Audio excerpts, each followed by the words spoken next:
Bene ragazzi, siamo sempre qui di nuovo per parlare di Socrate, io e la mia mascotta, la mia gattona Sofì, che è piuttosto intemperante e aggressiva in questi momenti. Sofì, guardate com'è bella, saluta i nostri videoascoltatori. Dobbiamo continuare a parlare di Socrate e proprio dobbiamo spiegare qual è il metodo socratico, qual è l'interrogare socratico, come Socrate cerca di far venire fuori la verità dei propri interlocutori, d'accordo? Allora, Sofì, te ne vuoi andare? Lascia un bel saltone per Sofì, che a cui piace saltare.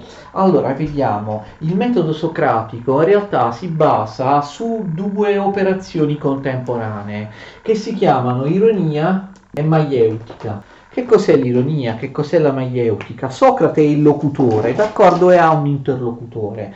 Come abbiamo già detto più volte, Socrate si presenta come uno che non sa niente, un ignorante, però almeno è cosciente di non sapere, come un uomo ignorante, un uomo della strada, di fronte ad un interlocutore. Ok? Allora, non è proprio vero, abbiamo detto che Socrate non sa niente. Socrate pensa che esista una verità oggettiva, universale, valida per tutti gli uomini, valida per tutti i casi in cui una certa virtù si presenti, perché la sua domanda, come vedremo, sulla verità fa sempre riferimento in realtà all'oggettività di una virtù, perché Socrate a quello si interessa, alla virtù.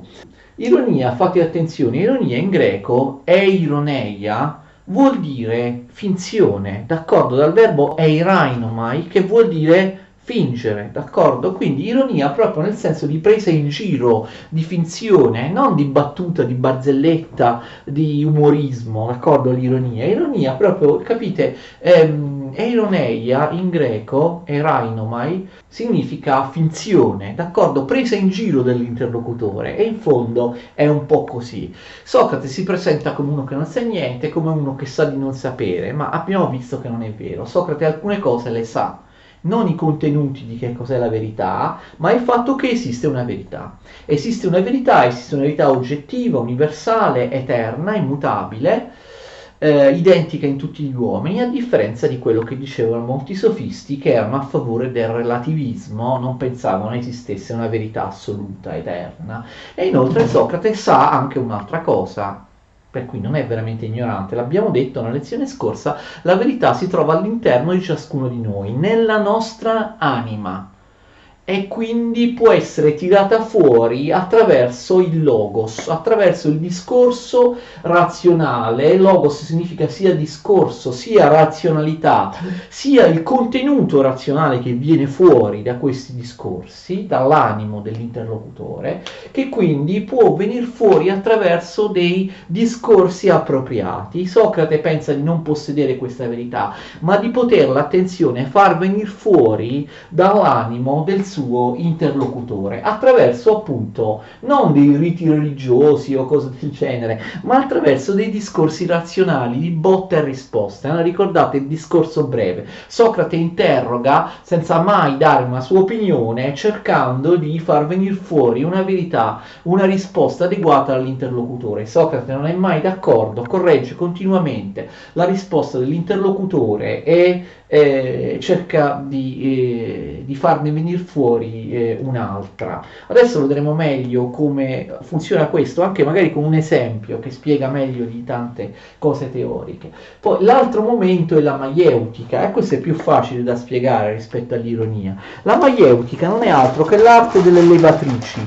Vi ricordate che la madre di Socrate, Fenarete, è una levatrice? Socrate dice: anch'io in realtà porto avanti l'arte di mia madre. La levatrice cosa fa? La levatrice, l'ostetrica, fa venire fuori il bambino, no? Far nascere il bambino. La levatrice non produce essa stessa il bambino, la levatrice lo tira fuori dal corpo di un'altra donna. Così dice Socrate: faccio io faccio un po' quello che fa mia madre ai corpi, io invece di farlo ai corpi lo faccio alle anime, ok?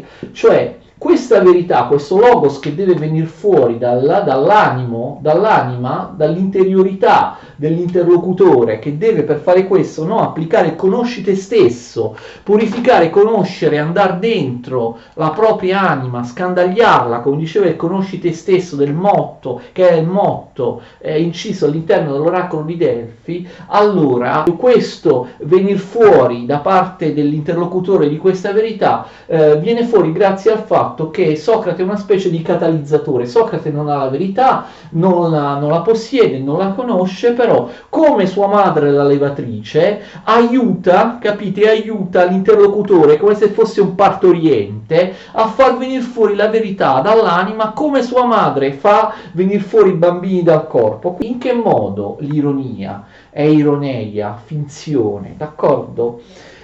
Socrate si pone di fronte al suo interlocutore come un ignorante e abbassa sempre se stesso, d'accordo? Minimizza le sue conoscenze, le sue facoltà, le sue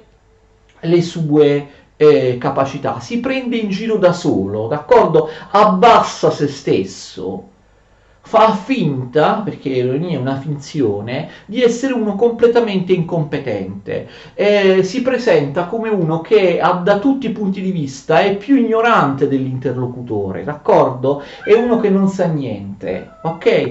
Contemporaneamente minimizza le sue capacità, contemporaneamente, attenzione, esalta, incensa l'interlocutore e le sue capacità. Voi dite un po' come una presa in giro, in effetti è un po' come una presa in giro, d'accordo? Quando qualcuno dice, ma tu sei davvero un sapiente, tu non avrai nessuna difficoltà a rispondere alla mia domanda, io sono un poveraccio, sono un ignorante, ma tu invece sei un sapiente, dice al suo interlocutore, no? Sei considerato un grande personaggio da tutta la città, sei riverito, sei onorato, non avrai difficoltà a rispondere.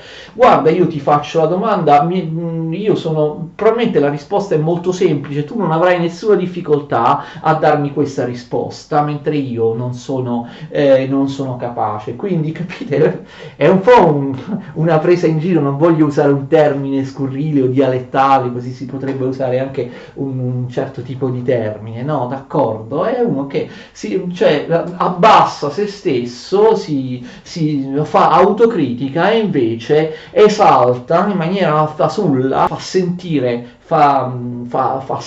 grande, fa sentire potente l'interlocutore, lo incensa, rivolge all'interlocutore tutta una serie di complimenti, lo considera superiore, gli dice che non avrà nessuna difficoltà a rispondere alla domanda.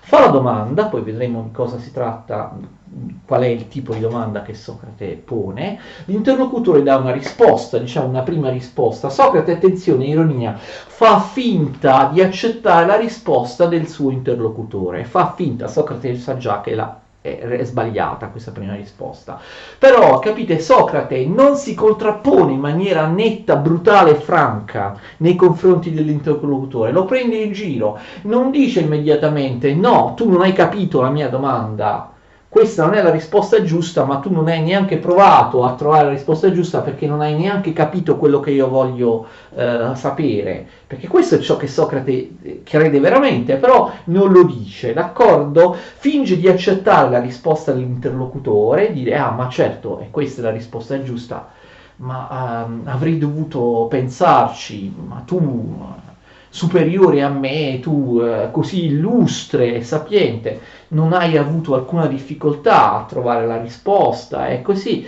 Poi però Socrate inizia a dire, ma siccome sono stupido e ignorante, mi sta venendo un dubbio che sicuramente non mette in discussione la validità della tua risposta, però mi sta venendo un dubbio, potrei chiederti questo, quello, allora attenzione, capite, Socrate, senza contrapporsi in maniera netta all'interlocutore, altrimenti l'interlocutore entrerebbe in ostilità con lui, lentamente, sottilmente, capite, fa sì che l'interlocutore ponga lui stesso dei dubbi sulla prima risposta che lui ha fornito. E a un certo punto l'interlocutore da solo, certo stimolato da Socrate, arriva al convincimento, non perché gliel'ha detto Socrate, arriva a convincersi egli stesso che Socrate ha ragione, che la risposta è sbagliata, però attraverso delle buone maniere, diciamo così, che Socrate ha utilizzato nei suoi confronti. E quindi, capite, in maniera sana, in maniera concorde, si va incontro tutte e due verso l'ipotesi di una verità. Socrate non cerca di imporre o di persuadere l'interlocutore ad una verità, è maieutico, cerca di far arrivare l'interlocutore da solo verso la verità. Pone dei dubbi, l'interlocutore a un certo punto, solleticato dalle obiezioni di Socrate, arriva a negare la veridicità della prima risposta. Allora l'interlocutore dice: vabbè, allora scusa Socrate, non avevo capito bene, in effetti bisogna precisare, eccetera. Socrate non dà mai dell'ignorante all'interlocutore, però in realtà pensa che sia ignorante, no? L'interlocutore dà una seconda risposta che sembra tagliarsi di più a quello che dice Socrate. Socrate finge di accettare anche questa seconda risposta, poi però appunto abilmente inizia a segnare nei dubbi, a far ragionare l'interlocutore parlando lui stesso con se stesso arriva in maniera concorde con Socrate a mettere in discussione anche la seconda risposta. Ne dà una terza, ovviamente a Socrate non va bene neanche la terza, eccetera. Alla fine non abbiamo una conclusione, questa è la caratteristica dell'interrogare socratico, dell'ironia socratica e dell'interrogare socratico, messo in evidenza ovviamente dai dialoghi giovanili di Platone, in cui Platone, non avendo un suo sistema da proporre, non fa altro che rappresentare quello che Socrate faceva, d'accordo? Quello che Socrate faceva. E quindi a un certo punto il dialogo è non conclusivo, di solito si dice aporetico. Questi dialoghi giovanili di Platone che presentano l'interrogazione, la risposta, la correzione continua delle risposte attraverso l'ironia e la maieutica sono dialoghi aporetici. In realtà aporetico in greco vuol dire contraddittorio, cioè c'è una dialettica che pone tesi e antitesi, una posizione e opposizione, due tesi, due ragionamenti contraddittori.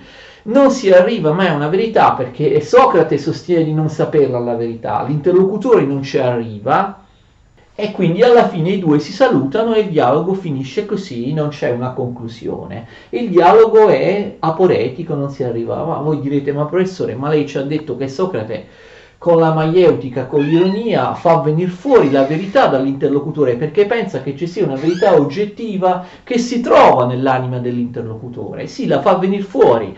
Dovrebbe farla venire fuori, però tutti i dialoghi platonici sul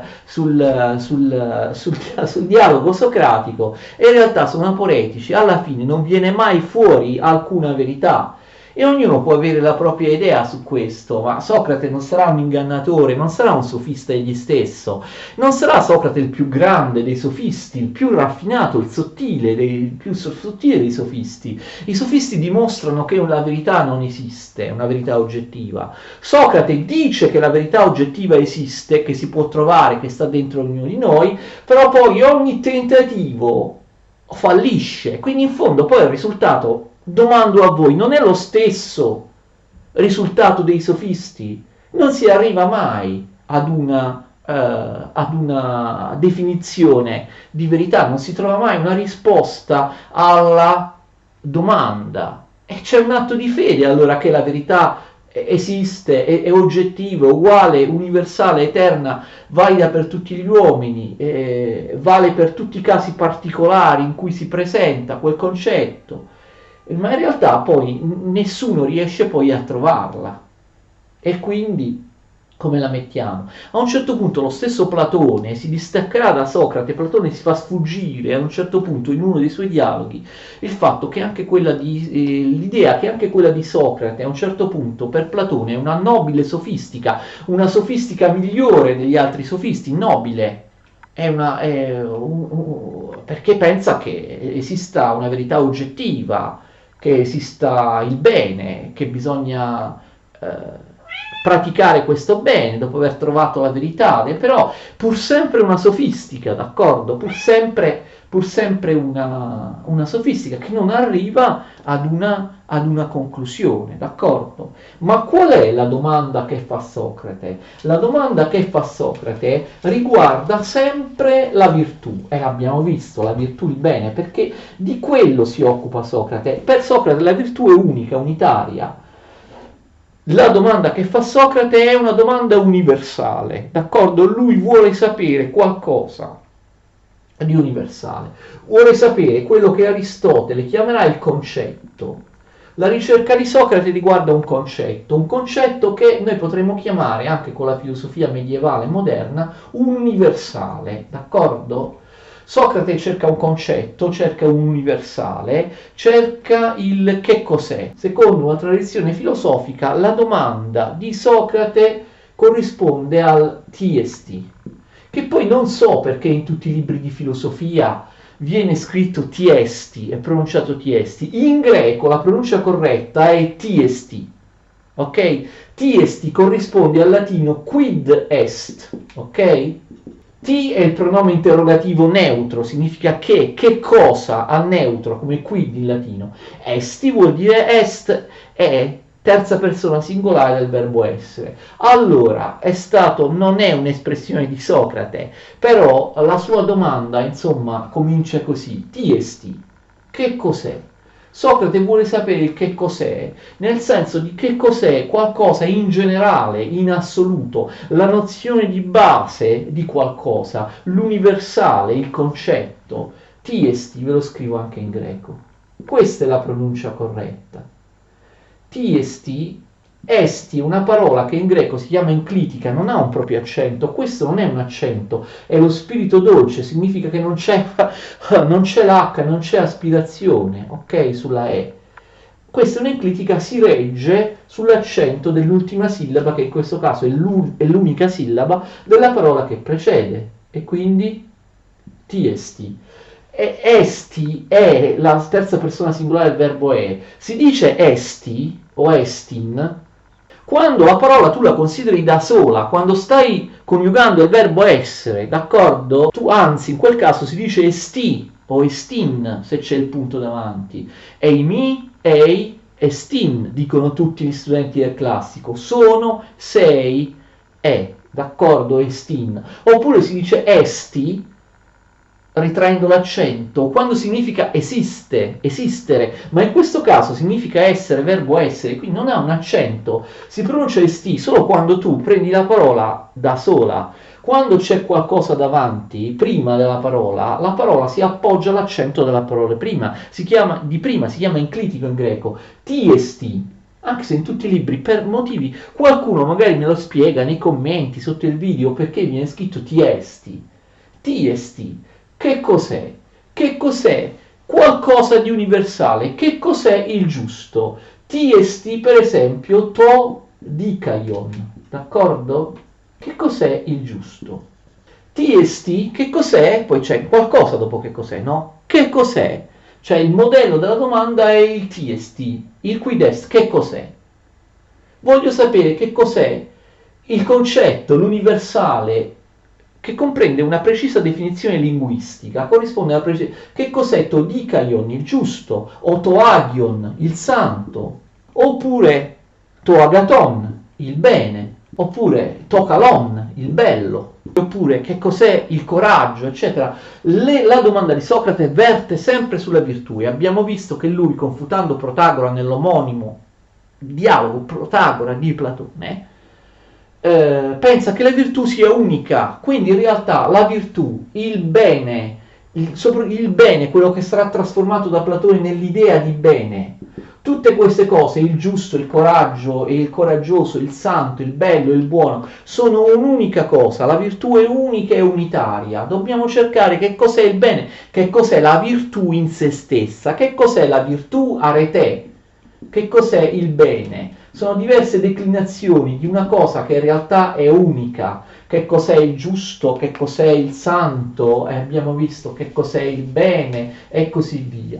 Socrate cosa intende con questo tiesti? Intende una nozione generale, capite? Che è come se stesse chiedendo che cos'è la giustizia, che cos'è appunto il bene non nel senso di un bene particolare, il bene in generale, d'accordo? Lui chiede il concetto, lui chiede qualcosa di universale.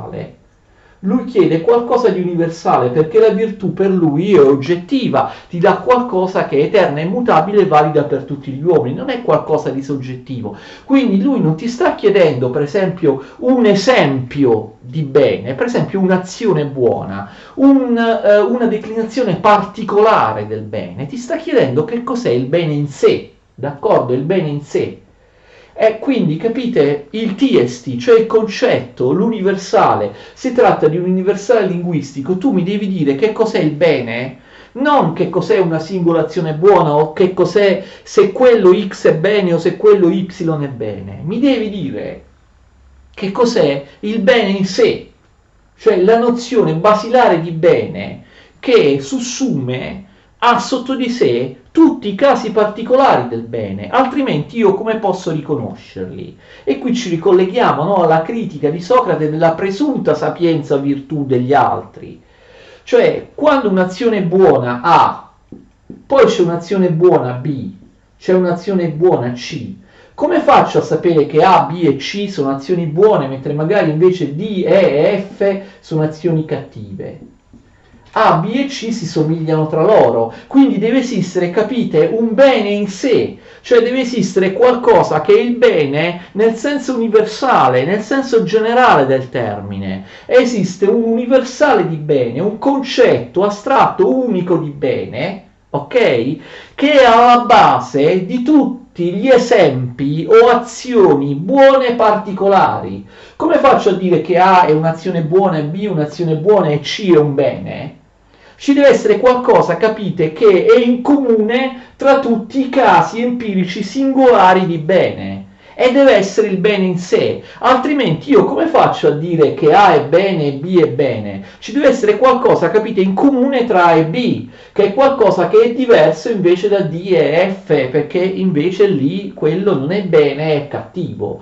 Cioè ci vuole qualcosa di universale alla base dei casi particolari, altrimenti tu non potrai mai comportarti in maniera giusta, buona, virtuosa, coraggiosa, santo, eccetera, se non sai che cos'è la cosa in sé, d'accordo? Socrate chiede che cos'è la cosa in sé, il bene in sé, che è alla base del riconoscimento, della somiglianza, del qualcosa che hanno in comune tutte le cose particolari. E quindi capite, la domanda è di difficile soluzione, infatti lui vorrebbe anche proprio come un vocabolario, mi devi dire cos'è il bene, la bontà, non farmi degli esempi, ok? E lui non ottiene nessuna risposta soddisfacente dagli interlocutori. E così adesso vediamo un esempio. Quindi lui dice, ovviamente è un giudice, è un governante, no? Motivo per cui è antipatico a tutti, ha insultato, ha dato fastidio a tutti e lo portano sotto processo, ha messo in discussione la sapienza di tutti. Cioè un magistrato, un politico, per poter operare devono sapere cos'è il bene e cos'è il male, altrimenti come fanno in ogni azione singola particolare a decidere che A è il bene e D è il male, B è una decisione buona e è male, C sarà una sentenza conforme alla virtù giusta, mentre F sarà una sentenza che è ingiusta. Per poter, capite, in ogni singolo caso scegliere il bene, la virtù, il giusto e applicarla in ogni singolo caso, per esempio dal punto di vista di un politico che prende una decisione esecutiva, oppure dal punto di vista di un'assemblea che prende una decisione legislativa, oppure dal punto di vista di un magistrato che deve decidere una sentenza, come puoi in ogni caso dire questa sentenza è giusta, questa invece sarebbe sbagliata, questo provvedimento politico è giusto, questo è sbagliato, questa legge è giusta, anche quell'altra legge è giusta, quell'altra è sbagliata. Deve sapere, secondo Socrate, capite preliminarmente, che cos'è il giusto in sé. Soltanto avendo la nozione basilare, universale, il concetto, il giusto in sé, la cosa in sé, la forma, quella che poi sarà chiamata abitualmente da Platone l'eidos, la forma, l'archetipo, d'accordo? L'universale del bene, il bene in sé, tu puoi poi applicarlo nei singoli casi. Non puoi riconoscere se x, y e z è bene e male se non hai a priori la nozione, l'universale di che cos'è il bene in sé. Capite cosa voglio dire? E questa risposta lui non la trova e quindi finisce per essere in qualche modo un sofista. Forse fa finta che esista questa verità oggettiva, ma lui non la trova. Lui dagli interlocutori, adesso facciamo un esempio, riceve soltanto delle risposte che sono inadeguate. Perché? Perché o l'interlocutore gli presenta appunto un esempio, un caso particolare di azione giusta o di virtù, oppure gli presenta, capite, una nozione, un'idea, una definizione di virtù che rappresenta in qualche modo la credenza, l'educazione dell'interlocutore. Dice il bene è questo, il santo è questo, perché? Perché è quello che dicono i miei genitori, che è quello che crede la mia comunità, d'accordo? Quindi l'interlocutore non gli risponde mai in maniera soddisfacente. Socrate vuole sapere in assoluto una cosa che vale per tutti, non che vale per le leggi di una città e le altre leggi dicono essere giusto un'altra cosa se vai in un'altra città. Quindi mette in discussione le leggi come convenzionali, per questo poi anche finisce al processo. Non vuole sapere che il bene è quello che dice la divinità della mia città, poi c'è un'altra religione che dice che il bene è un'altra cosa. Deve essere qualcosa di universale, di eterno, di immutabile per tutta la razza, per tutta l'umanità, per ogni individuo umano, in ogni circostanza si trovi, in ogni tempo si trovi, in ogni società, in ogni cultura si trovi. Deve esistere qualcosa di assolutamente oggettivo. È possibile, o forse invece non esiste questa oggettività del concetto, e Socrate opera, perché lui è un facitore di discorsi, fa il dialogo, nel dialogo il logos, il discorso, opera a livello logico-linguistico. Lui pretende anche una definizione linguistica di che cos'è il tiesti, il che cos'è il concetto, l'universale, come un vocabolario che dici la bontà è questo, deve essere valido in tutti i casi, capito? Deve essere applicabile a tutti i singoli casi dove tu trovi la bontà.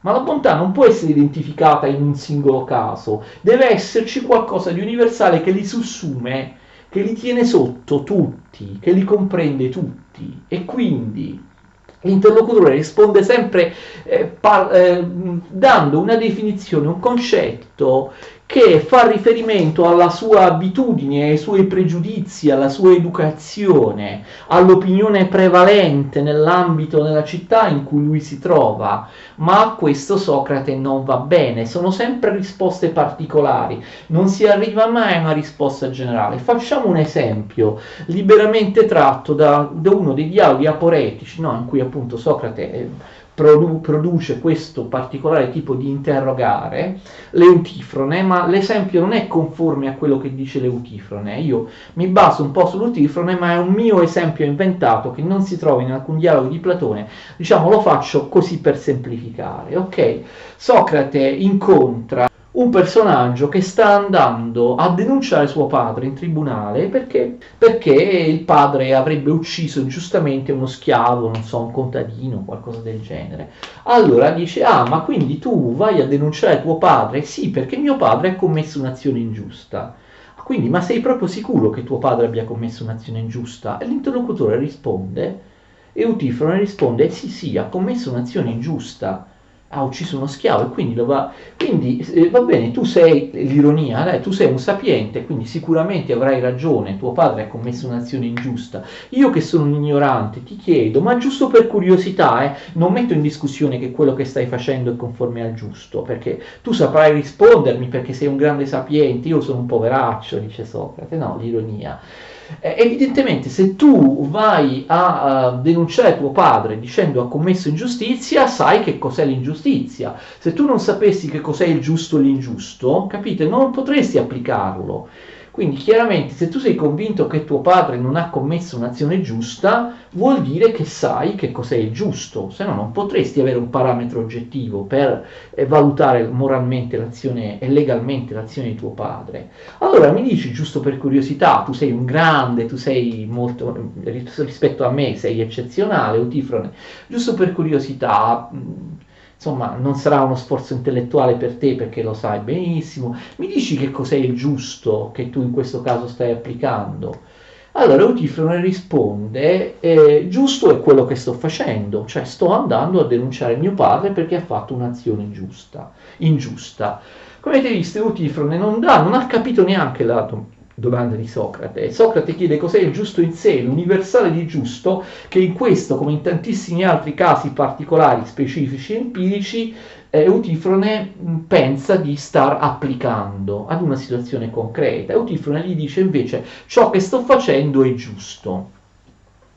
Socrate finge di accettare la risposta, certamente, beh, è ovvio, ciò che stai facendo è giusto, eccetera, però pian piano inizia a seminare dei dubbi, d'accordo? In modo tale che abbiamo visto l'ironia, la maieutica, che Utifrone stesso mette in discussione la sua prima risposta. Allora Utifrone, per esempio, Socrate dice, va bene, però qualcun altro potrebbe sostenere che invece è sempre sbagliato denunciare il padre. Ma non è vero, Socrate, mio padre ha commesso una cosa ingiusta, ma ci potrebbe essere qualcuno che ha un'altra definizione di giustizia, che pensa che giustizia sia sempre dare ragione al proprio padre, essere sottomesso a lui, non denunciarlo mai. Ma non è vero, Socrate, però potrebbe esistere, quindi bisognerebbe chiarire un po' che cos'è, cioè il giusto in sé in base al quale tu vai a denunciare tuo padre. Allora, pian piano Utifrone da solo, appunto, arriva alla stessa conclusione di Socrate, si autoconvince che la sua prima risposta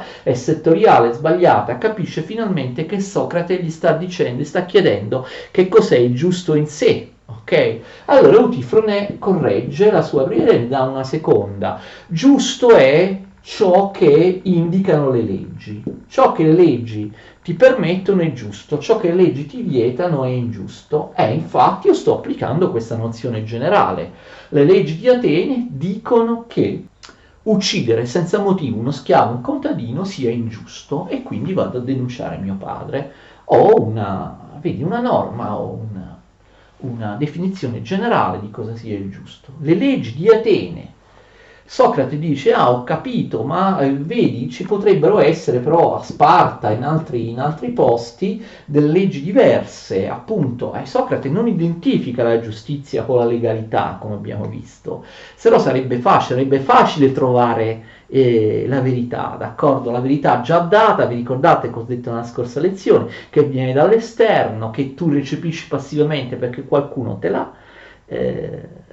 inculca, te la insegna, per esempio attraverso le leggi, invece allora ci sono dei popoli che hanno delle altre leggi, allora vedi, non può essere questa la nozione giusta, la nozione universale di giustizia, perché le leggi di Atene dicono una cosa, però io ho sentito dire qualcuno che è tornato da un altro posto, lontano da Atene, ha detto che le leggi sono completamente diverse, che la morale è completamente diversa, io ti sto chiedendo che cos'è il giusto in sé, cioè in senso assoluto, no, capito? No, le leggi sono il nomos, come dicono i sofisti, sono convenzionali, possono essere diverse da un posto a posto.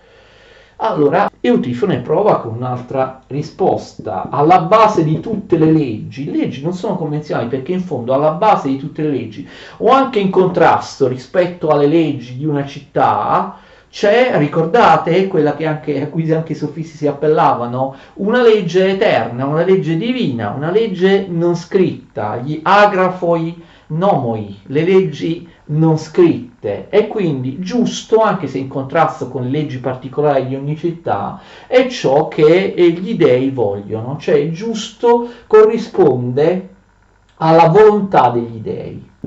Socrate, con delle sottili argomentazioni che adesso non vi sto a dire perché sono davvero complesse in questo caso, mette in discussione anche questa risposta, e a un certo punto i due si salutano perché non si riesce a trovare una definizione universale, un concetto né una definizione linguistica del giusto.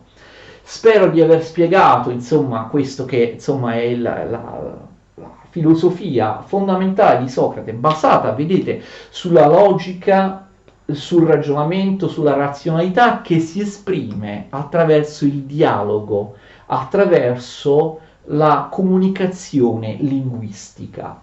I due si salutano, non c'è una risposta. A un certo punto l'interlocutore si è anche infastidito, no, dell'insistenza di Socrate, capisce che lo sta prendendo in giro, capisce che lo sta trattando come uno incapace di fornire una risposta. D'altra parte l'interlocutore si infastidisce anche perché Socrate continua a confutare, ma lui dice di non essere in grado di produrre lui una risposta. Questo è quindi l'ironia, la dialettica, l'interrogare socratico, il concetto socratico, il TST, la ricerca del concetto, la ricerca dell'universale, che è anche un universale linguistico. Attenzione, il concetto di bene, di giusto, eccetera, deve corrispondere anche a una precisa definizione linguistica, cioè l'universale deve esistere a livello di pensiero, di ragionamento, di logica, ma anche a livello di linguaggio, cioè deve essere un universale chiaramente espresso attraverso una definizione. Ovviamente queste teorie, ve ne siete già accorti se conoscete Platone e Aristotele, saranno poi prese e portate ad ulteriori conseguenze da Platone e Aristotele. Ovviamente il problema che qui si presenta, l'eidos, che appunto è il termine insieme a idea, Platone, per indicare le idee, infatti vengono chiamate idee e forme con il trattino del mondo intelligibile, Platone non usa soltanto la parola idea, usa proprio la parola eidos, cioè la forma, l'archetipo, l'universale intelligibile, l'eidos. Allora, il problema è, in Socrate c'è già la teoria metafisica di Platone? Cioè, ovviamente Platone prenderà la teoria di Socrate e la trasforma. Socrate chiedeva solo un concetto linguistico, un concetto logico, no?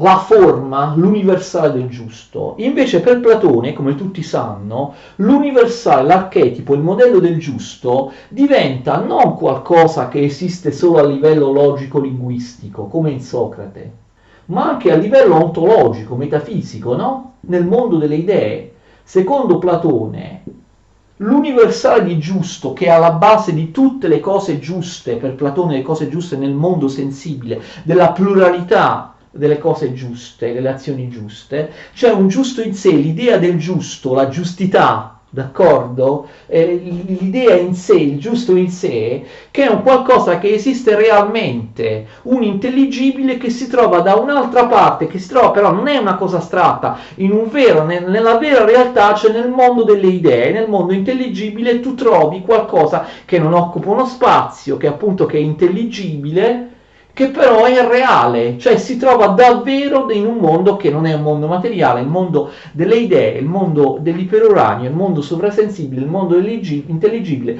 ci trovi giusto in sé, come trovi tutte le altre idee, forme, eides al plurale, le idee universali che sono alla base dell'esistenza e della capacità di riconoscere tutti i particolari, per esempio tutte le azioni o le cose giuste particolari, plurali, che nascono, si trasformano e muoiono, fenomeniche del nostro mondo sensibile.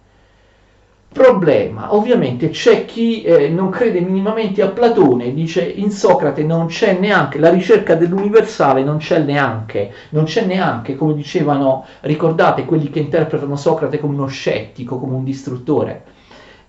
come uno che nega la possibilità della conoscenza oggettiva, come dicono quelli dell'altra interpretazione di Platone, come dicono Senofonte, Antistene o altri. E c'è chi non crede proprio a Platone. Platone si è inventato che Socrate cercasse un universale, un contenuto oggettivo alla base di tutte le cose particolari. Poi c'è la via di mezzo che a me sembra più accettabile, quella che di solito viene accettata, cioè il fatto che per Socrate l'universale resta a livello di logico-linguistico, di definizione linguistica, cioè l'universale è un'idea, è della parola linguistica la definizione linguistica che esprime quest'idea, ma non è qualcosa, un ente, qualcosa che esiste metafisicamente, ontologicamente da qualche parte. Socrate voleva quindi dire che c'è un universale di giusto, il tiesti, che cos'è? L'universale, il concetto universale, ma si trova solo nella mia mente, è un'idea esprimibile con un linguaggio, esiste solo a livello logico, mentre invece Platone avrebbe fatto un passo in più, avrebbe trasformato l'universale linguistico e logico di Socrate nell'idea metafisica ontologica che esiste nel mondo, realmente in un mondo sovrasensibile, nel mondo delle idee. Quindi avrebbe in qualche modo ontologizzato, ipostatizzato quella che invece in Socrate è un universale che esiste appunto solo a livello di pensiero. Platone avrebbe fatto un ente realmente esistente, il vero ente, la vera realtà. Poi c'è ovviamente la terza interpretazione, quella più estremista, che pensa che già in Socrate vi sia la dottrina platonica delle idee, che Socrate stesso, Platone non avrebbe inventato questa dottrina, Socrate stesso, intendendo il concetto universale, avrebbe inteso non soltanto una definizione linguistica, un concetto logico, un concetto dell'intelletto, un concetto razionale, ma già in Socrate ci sarebbe appunto la concezione che questo universale esiste di per sé, in un altro mondo, che esiste di per sé ontologicamente, indipendentemente da quello che noi pensiamo. Ovviamente sono possibili tutte le interpretazioni. Fino a che punto in Socrate vi è l'idea scusate il gioco di parole, vi è l'idea, la concezione delle idee e forme platoniche realmente esistenti? C'era già la teoria delle ideiforme in Socrate, oppure Socrate intendeva solo, capite, un universale logico e linguistico e poi Platone l'ha trasformato in un'idea forma, un ente realmente esistente? Noi non sapremo mai che cosa Socrate pensasse, sono possibili tutte le interpretazioni. È ovvio comunque che sia Platone sia Aristotele sfrutteranno questa dottrina di Socrate metafisicizzandola, soprattutto Platone, ovviamente Aristotele un po' meno. Quindi abbiamo spiegato, diciamo, il centro, il nucleo fondamentale del messaggio, dell'insegnamento, del discorso, dell'interrogare socratico. Che tipo di interrogare è? Qual è la domanda di Socrate? Che cosa Socrate chiede? Perché non è mai contento della risposta degli interlocutori, che a un certo punto lo considerano pericoloso per la democrazia, va sempre in giro, dà fastidio, dimostra che dice che c'è una verità, ma non è vero, la verità non viene fuori mai, ci considera tutti ignoranti, ci confuta continuamente, liberiamoci di lui, insomma, portiamolo a processo. Bene, spero che sia tutto chiaro, continuiamo la prossima volta.